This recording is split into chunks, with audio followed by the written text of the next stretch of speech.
ከማክሮ ኢኮኖሚክ ሪፎርም በፊት በውጭ ምንዛሪ ግኝት ኢትዮጵያ የነበረባትን ፈተና ሁላችሁም ታውቃላችሁ። የዛሬ 3 ዓመት እና ከዚያ በፊት በነበሩ ዓመታት በሙሉ ፕላስ ኦር ማይነስ $3 ቢሊዮን ያላለፈ የኤክስፖርት ገቢ ነበር ኢትዮጵያ የምታገኘው። $3 ቢሊዮን። ዘንድሮ በታሪካችን ለመጀመሪያ ጊዜ ከአቻምናው በ3 እጥፍ በልጠን $10 ቢሊዮን ገደማ ኤክስፖርት በዚህ ዓመት እናሳካለን። ይህ ትልቅ ድል ነው። የዚህ ድል ፋውንዴሽን መሰረት ደግሞ ኢንዱስትሪ ነው።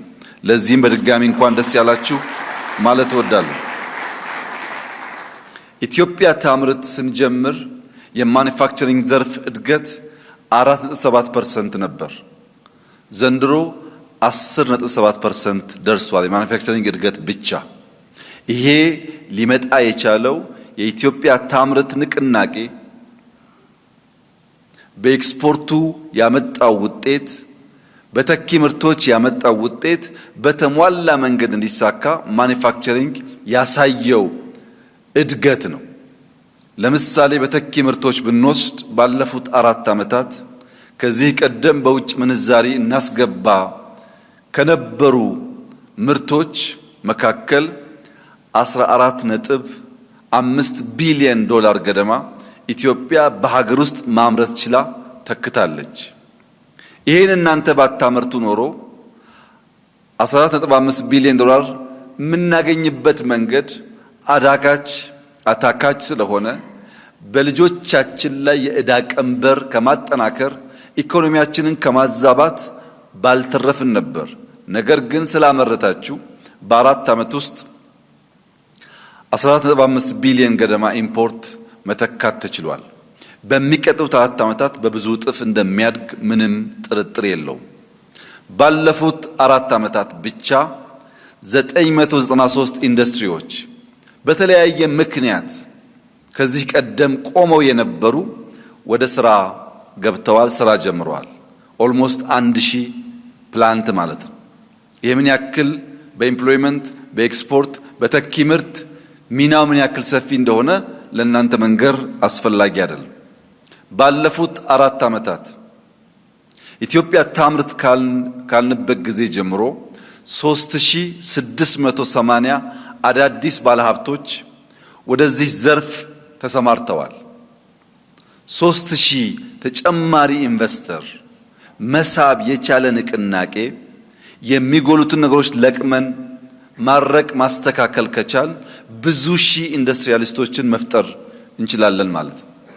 ከዚህም አንፃር የኢትዮጵያ ታምርት በኤክስፖርቱ በስራ መፍጠር ዘርፍ ካመጣው ውጤት ተጨማሪ ሰዎች መፍጠር መስራት ፋብሪካ መትከል እንዲችሉ ያስቻለ ስራ ስለሆነ ለዚህ ስራ ስኬት ኢንዱስትሪያሊስቶች፣ የስራ አመራሮች፣ አጠቃላይ የተሳተፉ ስቴክሆልደሮች ላደረጉት ጉልህ አስተዋጽኦ በራሴና በኢፌዴሪ መንግስት ስም የከበረ ምስጋና ማቅረብ እወዳለሁ። ክቡራትና ክቡራን፣ ካላመረትን ክብራችን ነፃነታችንን መጎናጸፍ ስለምንቸገር ለማምረት ከናንተ ምን ይፈልጋል፣ ከመንግስት ምን ይፈልጋል፣ በየደረጃ ካሉ ስቴክሆልደሮች ምን ይፈልጋል የሚለውን የሚፈታ የኢንዱስትሪ ስትሪንግ ኮሚቴ አቋቁመን ላለፉት ዓመታት ስንሰራ መቆየታችን ይታወቃል። ይሁንና በመሬት በኢነርጂ በመጠኑም ቢሆን በፋይናንስ ዘርፍ መሻሻሎች ያሉ ቢሆንም በቅርቡ በነበረን ግምገማ የተገነዘብነው ነገር ዛሬም ለማየት እንደሞከርኩት አሁንም ቢሆን የኢትዮጵያ ፋይናንሻል ሴክተር ለኢንዱስትሪው የሚያቀርቡት ብድር ድጋፍ አነስተኛ ሆኖ አግኝተነዋል። በዚህም ምክንያት በሚቀጥሉት ጥቂት ሳምንታት ምናልባት ወር ባልሞላ ጊዜ ውስጥ ህግ እናወጣለን። እያንዳንዱ የኢትዮጵያ ሀብት ምን ያህል ፐርሰንቱ ወደ ኢንዱስትሪ መፍሰስ እንዳለበት በግልም በመንግስትም ባንክ ህግ ስለምናወጣ ከፋይናንስ ጋር ያለው